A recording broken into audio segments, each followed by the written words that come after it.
there's so much happening in my life right now that I just cannot stay inside my head anymore. So I am emotionally dumping everything on you while we recreate Ali's look from off campus because I'm obsessed with her like the entire internet. So I got proposed to recently, which you all know, and now we are planning a roka. I don't know when did I grow up so fast. I'm still in shock. And why did nobody warn me that my own mind will become my biggest enemy? I want everything perfect, from outfit to jewelry to makeup to music, and all I do at night is scroll, overthink.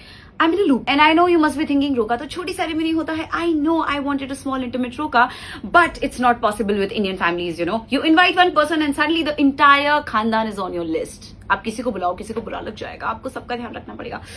Yeah, and it goes on. We are currently on the venue hunting phase and it took us 3 days to finalize one, which I think is pretty decent. And I'm taking this entire roka thing as a rehearsal for all the upcoming madness. I'm giving you a lot of hints. Also, I accidentally took the longest break ever from shooting. 10 days straight without makeup or camera in my face. And it made me realize sometimes slowing down gives you so much space to self-reflect. And I think I need to talk to you guys more often because it's weirdly therapeutic to me. And in the given circumstances, I have to stay sane. Talking of sanity, I was this close to getting curtain bangs. And then my mind started asking me questions like, will you be able to pull off all the hairstyles as an upcoming bride and this and that?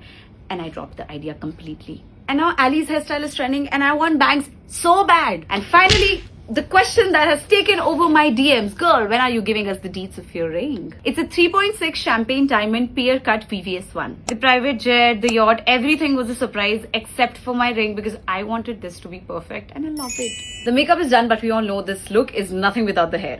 This is the best I could do with my one length hair, and yeah, I think I like it. Let me know what you think. And thank you so much guys for listening to my rant. And now that I'm a bride to be, there'll be a lot of more videos like this, so stay tuned. I hope you all enjoyed. Bye.